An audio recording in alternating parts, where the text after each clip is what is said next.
बहुत समय पहले की बात है। एक राज्य में बारिश नहीं हुई, जिसके चलते हर जगह सूखा पड़ गया। सभी छोटे नाले और तालाब सूख रहे थे। इन्हीं छोटे तालाब में एक कछुआ रहता था।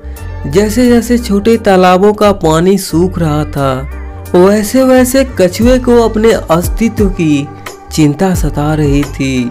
लेकिन कछुआ काफी बहादुर और समझदार था। उसने उस छोटे से तालाब से बाहर निकलकर कुछ दूर पर बड़े तालाब में जाने का निश्चय किया। बड़े तालाब में पानी की कोई कमी नहीं थी। वह तालाब बहुत ही विशाल था और हमेशा पानी से भरा रहता था। लेकिन परेशानी यह थी कि छोटे तालाब से निकलकर बड़े तालाब तक जाने वाला रास्ता एक जंगल से पड़ता था और उस जंगल में कई छोटे बड़े जानवर रहते थे। लेकिन कछुआ बहादुर था। उसने हिम्मत ना हारते हुए उसने बड़े तालाब में जाने के लिए दृढ़ संकल्प किया। दूसरे दिन की सुबह होते हुए वह अपने लक्ष्य की तरफ निकल पड़ा। लेकिन रास्ते में उसे एक पेड़ पर बैठा एक चील मिल गया।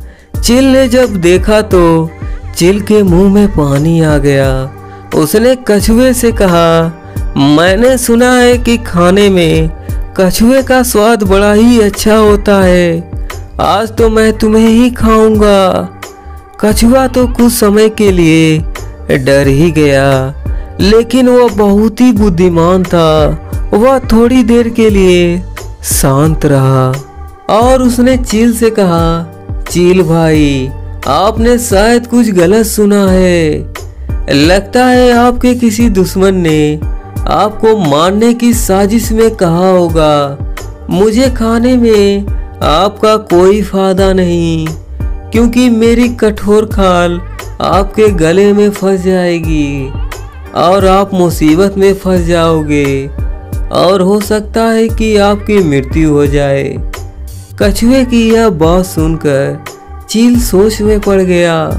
कुछ देर सोच विचार करने के बाद चील ने कछुआ से कहा, ठीक है, मैं तुम्हें नहीं मारूंगा, लेकिन इसके लिए तुम्हें मुझे कोई गाना सुनाना होगा। अगर तुम मुझे कोई गाना नहीं सुनाओगे तो मैं तुम्हें पास वाले तालाब में फेंक दूंगा।